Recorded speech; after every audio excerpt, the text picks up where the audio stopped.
Hello dear student, welcome back to our channel R K centre. दोस्तों, आज के classes में हम लोग हिस्ट्री के एक मोस्ट इंपॉर्टेंट प्रश्न को क्लियर करने वाले हैं जो कि आपके एग्जामिनेशन के लिए बहुत ही आवश्यक होने वाला है। तो प्रश्न हमारा आज का ये है कि भक्ति आंदोलन के मुख्य विशेषताओं का वर्णन करें। प्रश्न क्या है? भक्ति आंदोलन के मुख्य विशेषताओं का वर्णन करें, अथवा मैं आपको पूछ सकता है भारत में सूफीवाद पर एक निबंध लिखें।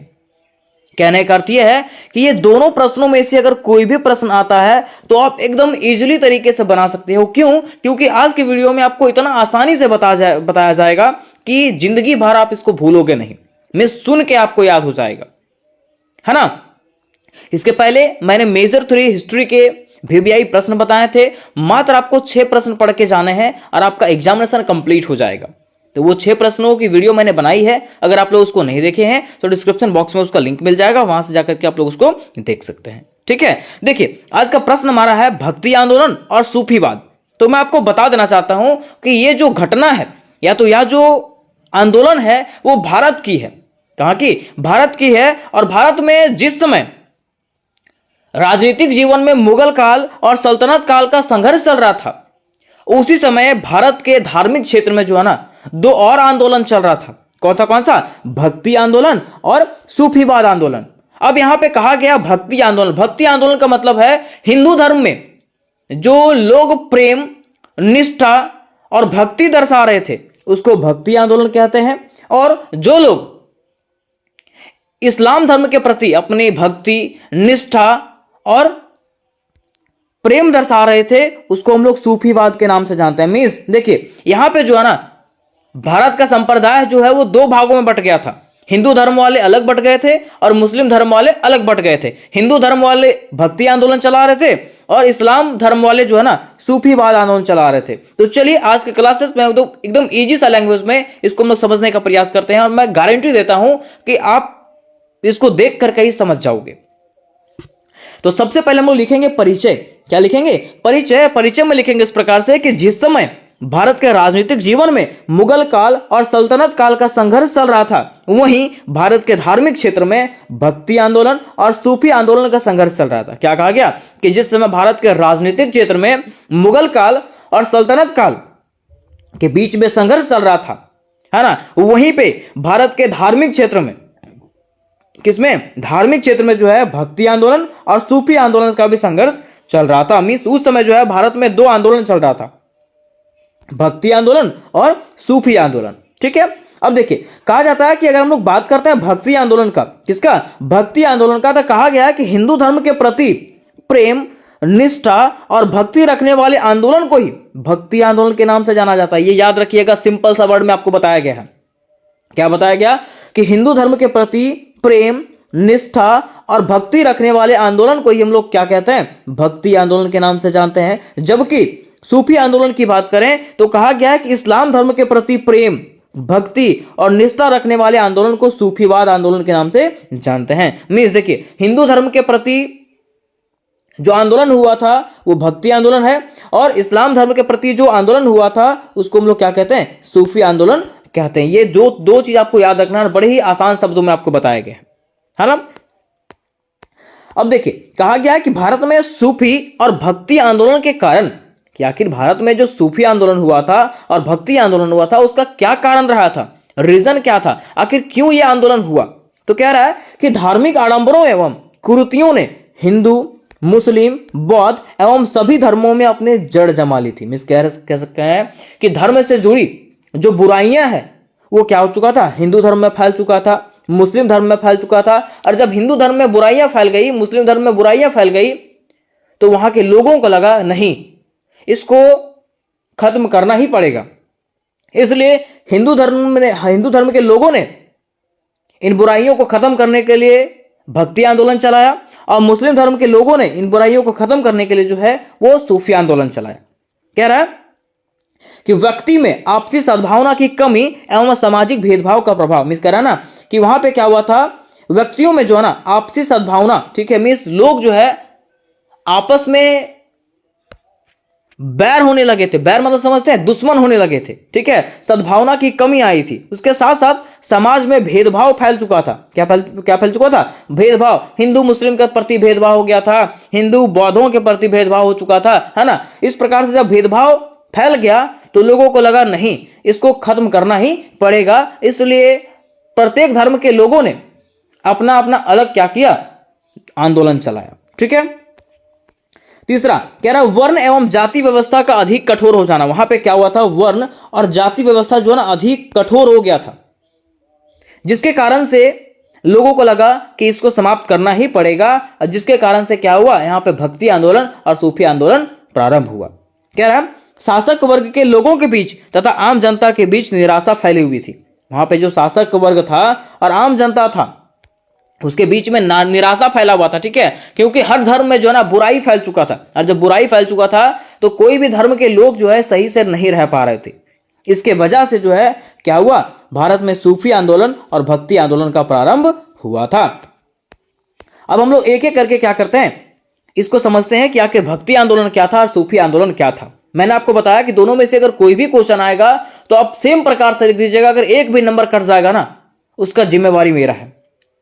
कह रहा है भक्ति आंदोलन भारत के मध्यकालीन युग का एक धार्मिक आंदोलन था। क्या कह रहा है? भक्ति आंदोलन जो है ना भारत के मध्यकालीन युग का एक धार्मिक आंदोलन था, धर्म से जुड़ा आंदोलन था, है ना।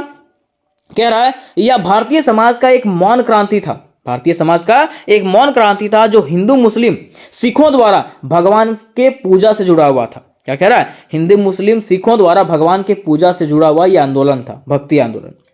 आगे कह रहा है भक्ति आंदोलन में सामाजिक धार्मिक सुधार को समाज में अलग तरह से भगवान की भक्ति का प्रचार प्रसार किया गया। देखिए कह रहा है भक्ति आंदोलन के तहत इसके द्वारा से बताया गया कि समाज में और धर्म में किस प्रकार से सुधार किया जाना चाहिए, है ना। और अलग अलग तरीके से भगवान की भक्ति का प्रचार प्रसार किया गया था। किसके थ्रू से? भक्ति आंदोलन के थ्रू से। कह रहा भक्ति आंदोलन के प्रमुख सिद्धांत, भक्ति आंदोलन के कुछ प्रमुख सिद्धांत थे। वो प्रमुख सिद्धांत क्या क्या है? देखिए पहला इनका जो सिद्धांत है वो है ईश्वर एक है और वह निराकार है। भक्ति आंदोलन का प्रमुख सिद्धांत था कि ईश्वर एक है। ईश्वर एक मतलब समझते हैं? लोग कहते हैं कि नहीं ये भगवान है, ये भगवान है, लेकिन इन लोगों का कहना है कि ईश्वर मात्र एक है ना। दूसरा कह रहा है कि ईश्वर के प्रति निष्ठा रखने वाले मनुष्य को ही उसकी कृपा प्राप्त हो सकती है। अब भक्ति आंदोलन के लोगों ने क्या कहा कि ईश्वर के प्रति जो निष्ठा रखते हैं, जो भक्ति रखते हैं, वही मनुष्य को क्या होती है? ईश्वर की कृपा प्राप्त होती है। ये कौन कहते हैं? तो भक्ति आंदोलन के प्रवर्तक कहते हैं, है ना। तीसरा बाहरी आडंबरों में विश्वास नहीं करना चाहिए। बाहरी आडंबरों मतलब समझते हैं? जो पूजा पाठ होता है ना, ये सब चीज में विश्वास नहीं रखना चाहिए। ये कौन कहते हैं? भक्ति आंदोलन के लोग कहते हैं, है ना। फिर देखिए कह रहा है कि अच्छे कर्म और पवित्र जीवन पर जोर देना चाहिए। अगर आपको ईश्वर की प्राप्ति करनी है तो अच्छे कर्म कीजिए और पवित्र जीवन जीजिए, तभी आपको ईश्वर की प्राप्ति हो सकती है, अन्यथा ईश्वर की प्राप्ति नहीं हो सकती है ना। फिर देखिए पांचवा में कहा गया है कि ईश्वर के प्रति श्रद्धा रखने में जाति की कोई आवश्यकता नहीं है। अगर आपको ईश्वर के प्रति श्रद्धा रखना है ना, तो इसमें से जाति और धर्म की कोई भी आवश्यकता नहीं है। ये किसने कहा? तो भक्ति आंदोलन के प्रवर्तकों ने कहा था। फिर कह रहा है कि ईश्वर के प्रत्येक निरस्त रखने वाले इस पर भक्त बन जाता है। ठीक है, मिस कह रहा है ना कि ईश्वर पर जो भरोसा रखते हैं, है ना, वो ईश्वर का भक्त बन जाता है। ये इसको सुधार दीजिएगा जरा सा, ठीक है। यहां तक जो था ये सब जो है क्या है? भक्ति आंदोलन के प्रमुख सिद्धांत हैं। अब यहां पे कह रहा है कि अनेक साधु संतों ने भक्ति आंदोलन के सिद्धांत का प्रचार प्रसार किया, जिसमें से रामानंद शास्त्री हैं, कबीर जी हैं, चैतन्य जी हैं, महाप्रभु हैं, गुरु नानक हैं, नामदेव हैं। कोई पूछेगा कि कौन से विद्वानों ने क्या किया? तो भक्ति आंदोलन का प्रचार प्रसार किया था। तो रामानंद शास्त्री थे, कबीर जी थे, चैतन्य जी थे, महाप्रभु थे, गुरु नानक थे, नामदेव थे। ये सब लोगों ने मिलकर के क्या किया? भक्ति आंदोलन का प्रचार प्रसार किया था। कह रहा है भक्ति आंदोलन के कुछ महत्वपूर्ण विशेषताएं हैं जो निम्नलिखित है। भक्ति आंदोलन के कुछ महत्वपूर्ण विशेषता है जो निम्नलिखित रूपों में बताया गया। पहला इसका विशेषता है अकेश्वरवाद। क्या है? अकेश्वरवाद। अकेश्वरवाद मतलब समझते हैं? एक ईश्वरवाद। ठीक है, मीन्स ईश्वर एक है। ये किसने कहा? भक्ति आंदोलन के लोगों ने कहा, विद्वानों ने कहा कि ईश्वर एक है ना। कह रहा है कि भक्ति आंदोलन के सभी संत एक ईश्वर में विश्वास रखते थे। इन सुधारों ने अनेक देवी देवताओं के अस्तित्व को झूठा किया। मीन्स इनके जो सुधारक थे उन्होंने कहा कि जो अनेक देवी देवताओं को आप पूजन करते हैं उसका अस्तित्व झूठा है, ईश्वर केवल एक है। कह रहा है कि उसने कहा है कि ईश्वर एक है और वही सर्वशक्तिमान है और सर्वव्यापक है। क्या कह रहे हैं कि ईश्वर जो है ना सिर्फ एक है और वही जो है सर्वशक्तिमान है, पूरा विश्व में जो है वही है। ये कौन कहे? तो भक्ति आंदोलन के प्रवर्तक कहे थे, है ना। दूसरा, ये कहते हैं कि ईश्वर में भरोसा रखना। क्या कहते हैं? ईश्वर में भरोसा रखें। कह रहे हैं कि इस आंदोलन के लोग ईश्वर में बहुत अधिक श्रद्धा रखते थे और भक्ति करने के लिए लोगों को उत्साहित करते थे। मीन्स इस आंदोलन के जो लोग थे ना वो ईश्वर में श्रद्धा रखते थे और लोगों को उकसाते थे कि आप क्या करिए, ईश्वर के प्रति भक्ति करिए। उनका कहना था कि भगवान का जो है ना सदैव भजन करना चाहिए। कौन कहते थे? तो भक्ति आंदोलन के विद्वान कहते थे कि भगवान का जो है ना हमेशा क्या करना चाहिए, भजन करना चाहिए। तीसरा यहां पे कह रहा है कि आत्मसमर्पण। क्या कह रहा है? आत्मसमर्पण। कह रहा है इस काल के संत आत्मसमर्पण की भावना में विश्वास रखते थे। इस काल के जो संत थे वो कहते थे कि हम लोगों को जो ना अपना जीवन जो आत्मसमर्पण कर देना चाहिए। किसके प्रति? ईश्वर के प्रति, है ना। कह रहा है कि उसके अनुसार प्रत्येक मनुष्य को अपने आप को जो है ना पूर्ण रूप से ईश्वर के प्रति समर्पित कर देना चाहिए तथा उन्होंने कहा कि हमें भौतिकता से दूर रख करके ईश्वर की भक्ति में लीन रहना चाहिए। मीन्स दुनिया के आकर्षित चीजों से दूर रह करके जो है ना हम लोगों को अपने जीवन को किसके प्रति सौंप देना चाहिए? तो ईश्वर के प्रति सौंप देना चाहिए। ये कौन कहते हैं? भक्ति आंदोलन के विद्वान कहते हैं। फिर देखिए इन्होंने कहा, चौथा पॉइंट बनाएंगे मानवतावादी दृष्टिकोण। क्या है? मानवतावादी दृष्टिकोण। कह रहे हैं भक्ति आंदोलन के सुधारक मानवतावाद में विश्वास रखते हैं। उनका कहना था कि संसार में सभी लोग एक समान हैं।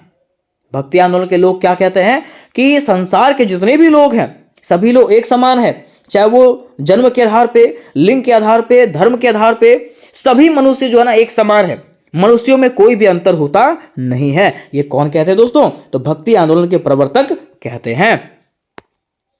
नेक्स्ट इन्होंने कहा है कि गुरु में विश्वास, हमें जो है ना गुरु में विश्वास रखना चाहिए। कह रहा है कि जो व्यक्ति गुरु में श्रद्धा रखते हैं वही लोगों को ईश्वर की प्राप्ति होती है। कौन कहते हैं? भक्ति आंदोलन के प्रवर्तक कहते हैं कि जो व्यक्ति गुरु में श्रद्धा रखता है वही लोगों को ईश्वर की प्राप्ति होती है और वह जो है ना व्यक्ति को अंधकार से प्रकाश की ओर ले जाता है। मीन्स गुरु एक ऐसा व्यक्ति होता है जो क्या करता है, कोई भी व्यक्ति को अंधकार से प्रकाश की ओर ले जाता है।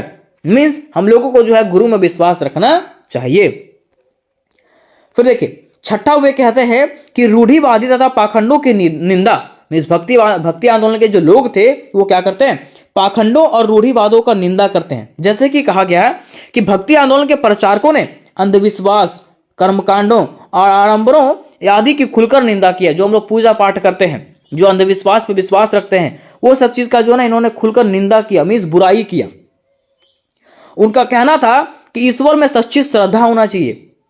वो कहते थे कि ईश्वर में बस आपको सच्ची श्रद्धा होनी चाहिए, दिखावा की कोई जरूरत नहीं है ना। भगवान का वास हृदय में होता है, तीर्थ स्थलों और मंदिरों आदि में नहीं। वे कहते हैं कि भगवान का जो वास होता है, भगवान जो होते हैं हमारे हृदय में होते हैं। कोई तीर्थ स्थल में जो है ना भगवान नहीं बसते हैं, कोई मंदिर में भगवान नहीं बसते हैं। भगवान जो है मनुष्यों के हृदय में बसे हुए होते हैं, है ना। जिसमें से कबीर जी कहते हैं, कबीर जी क्या कहते हैं कि मुंड मुड़ाए हरि मिले, सबको ले ही मुड़ाए, बार बार के मुंड ने भेर न बैकुट जाए। देखिए इसका अर्थात समझिएगा कि मुंड मुड़ाए हरि मिले।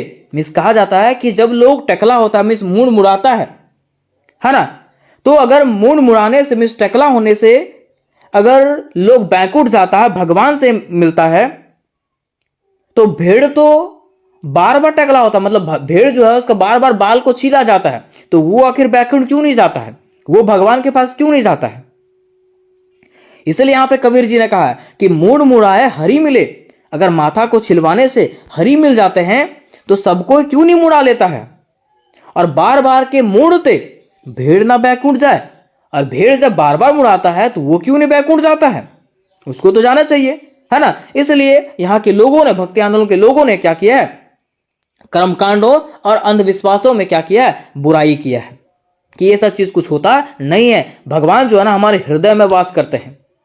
ठीक है, फिर देखिए 7वां में कहा गया कि मूर्ति पूजा में अविश्वास, मीन्स भक्ति आंदोलन के जो प्रवर्तक थे वो कहते हैं मूर्ति पूजा में विश्वास नहीं रखना चाहिए, है ना। भक्ति आंदोलन के लोग मूर्ति पूजा में विश्वास नहीं रखते थे। यह लोग उनको आडंबर मानते थे, अर्थात स्पष्ट शब्दों में इसका विरोध करते थे। मीन्स कह सकते हैं कि भक्ति आंदोलन के जो लोग थे वो मूर्ति पूजा में विरोध करते थे।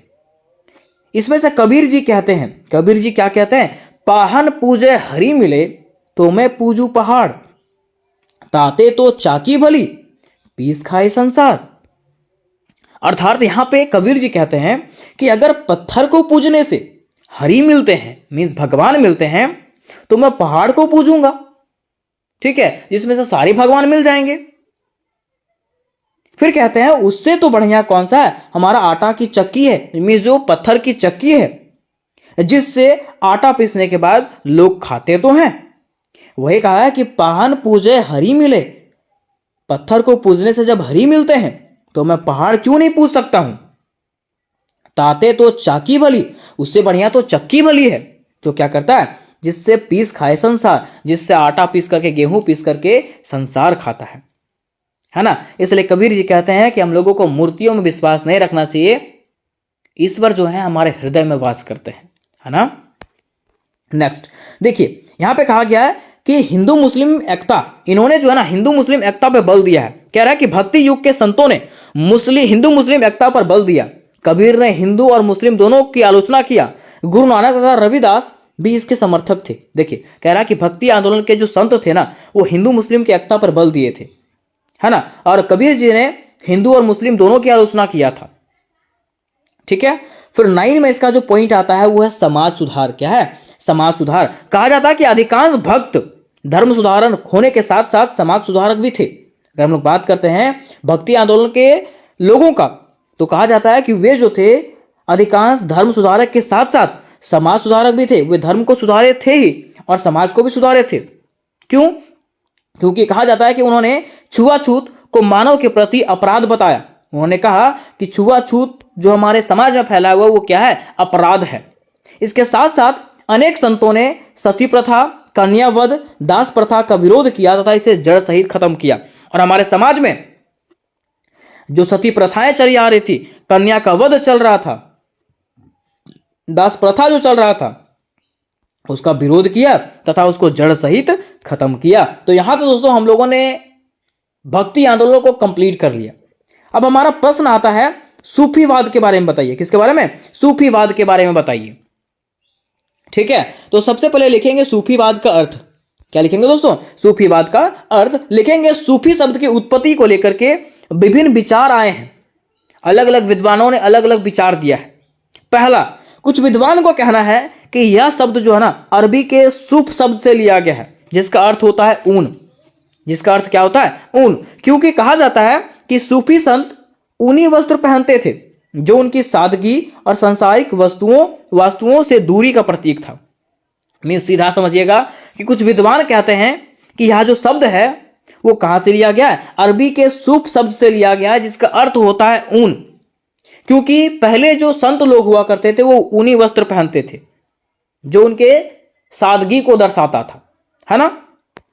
दूसरा, कुछ विद्वान ऐसा कहते हैं कि यह जो शब्द है वो सफा से लिया गया है। कहां से? सफा से लिया गया है, जिसका अर्थ होता है पवित्रता। जैसे बोलते हैं ना साफ करना, मतलब साफ क्या? पवित्र, है ना।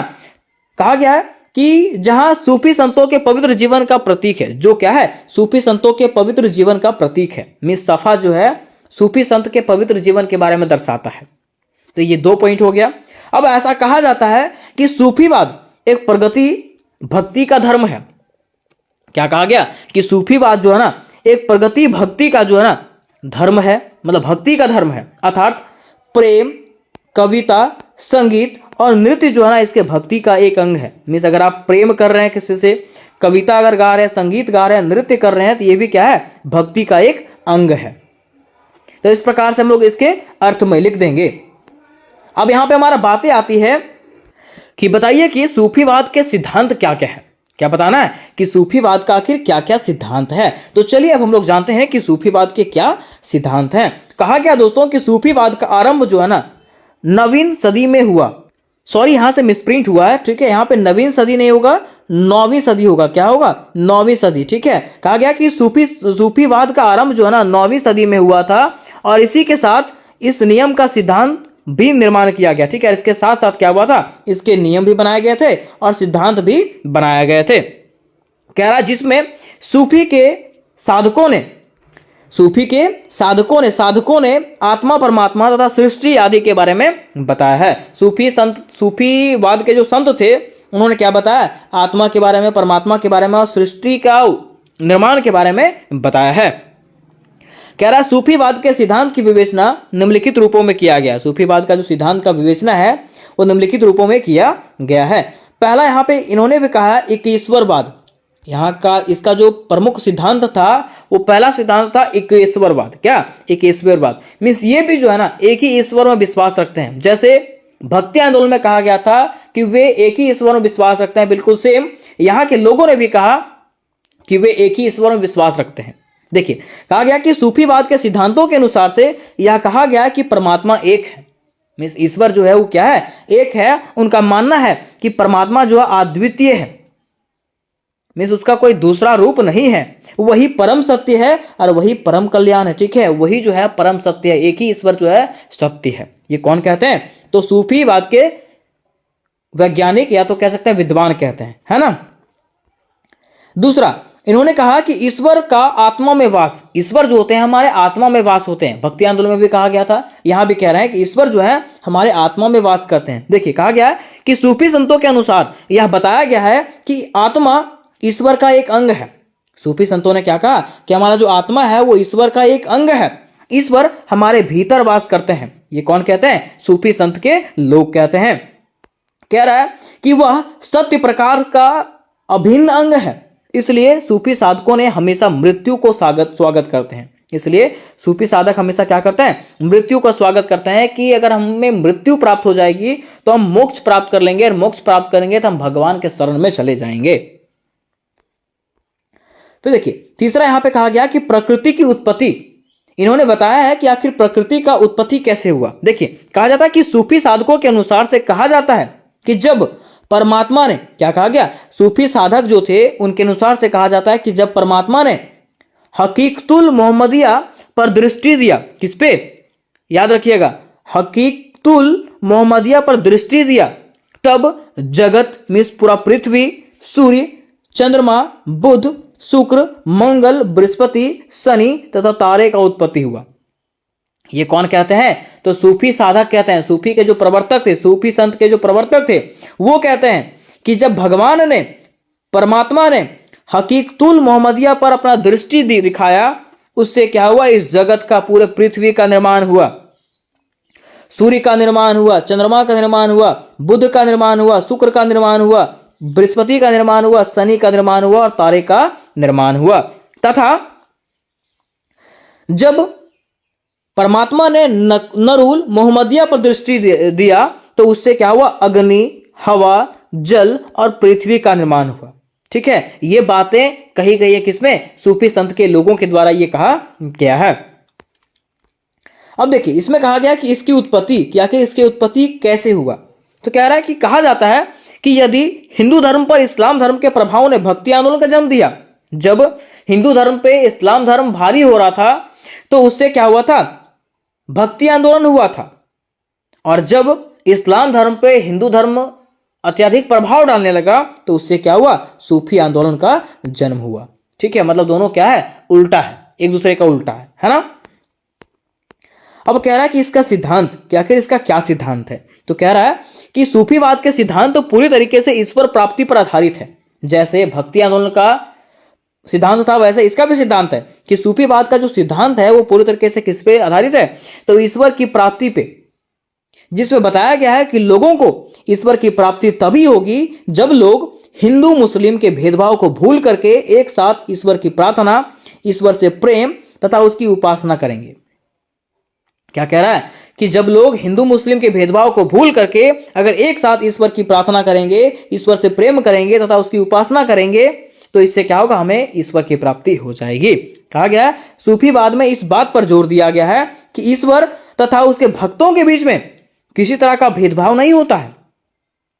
सूफीवाद के लोगों ने कहा है कि ईश्वर और भगवान के बीच में, मतलब ईश्वर और उसके भक्तों के बीच में जो है ना, किसी प्रकार का भेदभाव नहीं होता है। जो तहे दिल से भगवान की उपासना करता है उसको ही ईश्वर की प्राप्ति होती है। कौन कहा है? तो सूफीवाद के लोगों ने कहा है कि जो दिल से भगवान को याद करते हैं उसको भगवान अवश्य मिलते हैं, है ना।